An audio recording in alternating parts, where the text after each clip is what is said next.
मैंने एक वीडियो बनाया था जिसमें कि मैंने कहा कि भगवान को आपका खून नहीं चाहिए, तो उसमें किसी ने कमेंट बहुत सारे चीज़ें लिख कर दिया कि आप वैष्णव संप्रदाय से होंगे, इसी कारण आप ऐसा बोल रहे हैं। बलि बहुत ज़रूरी है, बलि देने से बहुत सारी चीज़ें आपने कहा कि अच्छी होती हैं, इसलिए हमें बलि देनी ही चाहिए। शास्त्रों की बातें आप लिख कर गए, बहुत सारी चीज़ें, ठीक है।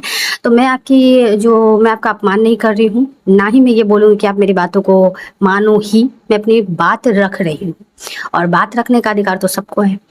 तो इसलिए तो आपने ये कहा कि अगर हमने गलत भाव से किया होता तो हमारे ऊपर उल्टा असर होता, ठीक है।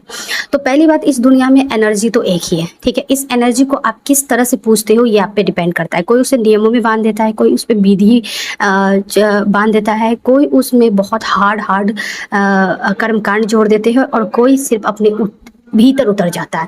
जो अपने भीतर उतर जाता है ना, वो एक्चुअल में ब्रह्मांड से कनेक्ट हो जाता है। और जब उस एनर्जी से कनेक्ट हो जाता है तो वो अपने अंदर जाने के बाद उसे पता चलता है कि यहाँ पर जितनी चीज़ें हैं ना, वो उसकी है ही नहीं, उसका हक ही नहीं है उस पर, वो छू ही नहीं सकता। यहाँ पर किसी भी चीज़ पे उसका हक है ही नहीं, क्योंकि उससे वो कनेक्ट हो चुका है उस यूनिवर्स से, और यूनिवर्स ने उसके अंदर प्रेम जगा दिया है। और जब उसके अंदर प्रेम जग गया तो वो एक पत्ती को भी छूने से डरता है, क्योंकि उसे पता है ये पत्ती भी उसकी नहीं है। ऐसे बहुत लोग हुए हैं जो पत्थर को भी अगर यूज करने जाते हैं ना, उनसे कई बार पूछते हैं, मैं नाम भूल गई हूँ, लेकिन वो पूछते हैं, अगर उन्होंने किसी भी तरह का उनके अंदर से आया आवाज़ की पत्थर को नहीं छूना है, पहले उनसे आग्रह लेते हैं कि मुझे आपको लेकर जाना है, इसे इस तरह से यूज़ करना है, क्या मैं करूँ। अगर उन्होंने ना बोल दिया तो वो आगे बढ़ जाते हैं दूसरे पत्थर के पास। बहुत ऐसे लोग हैं जो पत्ती पेड़ पौधों को भी बिना उनकी इजाज़त से नहीं छूते हैं, क्यों? क्योंकि वो जानते हैं कि ये हमारा नहीं है। आप ये बोल रहे हो कि कर्म अगर गलत भाव से होते तो हम पर उल्टा पड़ता। ये क्वांटम फील्ड है, यहाँ पर सभी चीज़ें एनर्जी है। आपके भाव एक लेवल की है कि हमारा अच्छा हो जाए, हमारी मनोकामना पूरी हो जाए। आप एक थॉट लेकर उस चीज़ को कर रहे हो, तो आप क्वांटम फील्ड के उस एनर्जी से कनेक्ट हो जाओगे, आपको वो चीज़ें मिल जाएगी। लेकिन अगर आपको ऐसा लगता है कि वो हमारे ऊपर उल्टा नहीं आया, तो देखो, जैसे इस ड्रेस में मैंने कर्म खराब किए, तो ज़रूरी नहीं है कि फल भी मुझे इसी ड्रेस में मिले, ठीक है। मैंने आज एग्ज़ाम दिया इस ड्रेस को पहनकर, ज़रूरी नहीं कि रिजल्ट मुझे इसी कपड़े में मिले। उसी तरह ये चेतना एक शरीर से ढकी हुई है, ज़रूरी नहीं है कि आपको इसी शरीर में उसका उल्टा परिणाम मिले। हो सकता है अगला रूप, अगला जन्म, अगला शरीर मिले, ठीक है। ये दूसरी बात ये कि जब हमारे पास ऑप्शन है कि हम प्रेम से भी माता को पुकार सकते हैं, तो फिर हम बलि क्यों दें? सबसे बड़ा प्रश्न यही है। जब हम प्रेम से पुकार सकते हैं, माता आ जाती है प्रेम से आपके पास, जब हमारे पास ऑप्शन है, तो फिर हम हिंसा क्यों चुन रहे हैं? क्यों हम किसी को मार कर अपना अच्छा चाह रहे हैं, जो हमारा है भी नहीं, हमारा हक नहीं है उस पे? क्यों हम ऐसा चाह रहे हैं? कहीं ना कहीं स्वार्थ तो है कि माता को खुश करना, कहीं ना कहीं स्वार्थ तो है कि मनोकामना पूर्ण होगी, कहीं ना कहीं कुछ तो ऐसा है जो हाँ ये होता है इसलिए मैं करूँगी।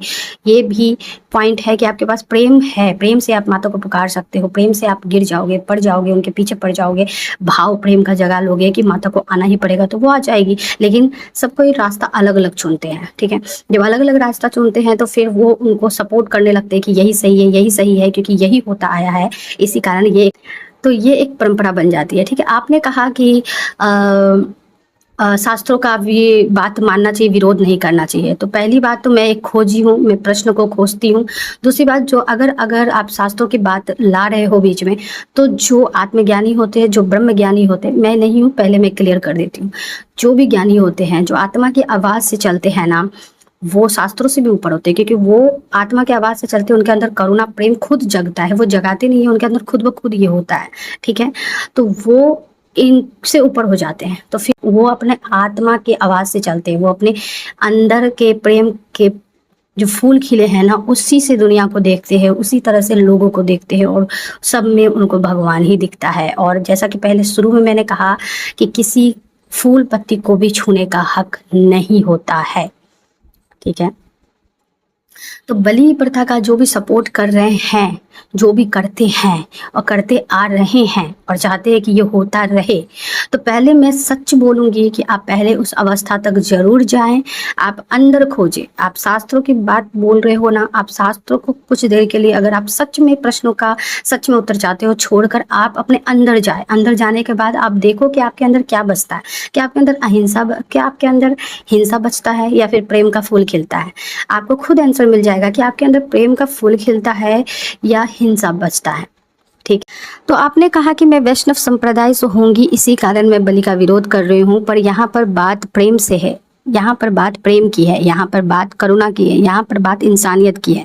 और जब आप उस एनर्जी से कनेक्ट होंगे, रियली में क्वेश्चन खोजोगे, आप जानना चाहोगे, तो ही आपको जवाब मिलेगा कि आपके अंदर प्रेम है और ये सृष्टि की हर चीज़ से आपको प्रेम हो जाएगा, करनी नहीं पड़ेगी, हो जाएगा हर चीज़ से।